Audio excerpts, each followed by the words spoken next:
Individual tax payer new tax రెజ్యూమేలో 7 lakhs వరకు tax pay చేయాల్సిన అవసరం లేదు. ఈ బెనిఫిటే కాకుండా న్యూ ట్యాక్స్ రెజ్యూమేలో ఉండే ఎడిషనల్ బెనిఫిట్స్ ఏంటి, డ్రాబ్యాక్స్ ఏంటి అన్నవి ఈ వీడియోలో చూద్దాం.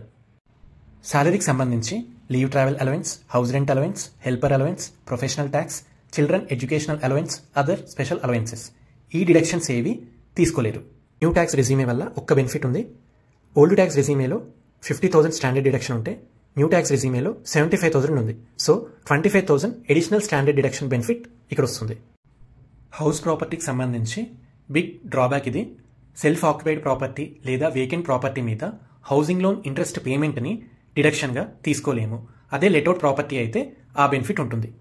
అదర్ ఇన్కమ్కి సంబంధించి మీ మైనర్ చైల్డ్ ఒకవేళ ఇన్కమ్ ఎర్న్ చేస్తే పూర్తిగా మీరు ఆ ఇన్కమ్ మీద ట్యాక్స్ పే చేయాలి. ఎటువంటి అలవెన్స్ ఉండదు. ఇక్కడున్న బెనిఫిట్, మీరు ఫ్యామిలీ పెన్షనర్ అయితే ఓల్డ్ ట్యాక్స్ రెజ్యూమేలో 15,000 డిడక్షన్ ఉంది. అదే న్యూ ట్యాక్స్ రెజ్యూమే సెలెక్ట్ చేసుకుంటే 25,000 వరకు బెనిఫిట్ ఉంది. సో ఎడిషనల్గా 10,000 డిడక్షన్ అనేది ఇక్కడ వస్తుంది.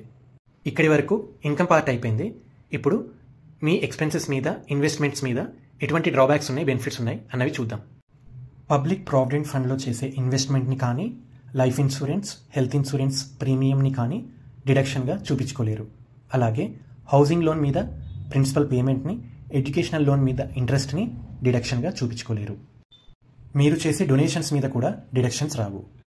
బట్ ఎంప్లాయర్ ఎన్పిఎస్లో కంట్రిబ్యూట్ చేస్తే ఆ కంట్రిబ్యూట్ చేసిన అమౌంట్ని డిడక్షన్గా తీసుకోవచ్చు. సో ఫైనల్ కంక్లూజన్, బోత్ ఆప్షన్స్లో ట్యాక్స్ క్యాలిక్యులేట్ చేసుకుని ఏది బెనిఫిషియలో దాన్ని ఫైల్ చేసుకోండి.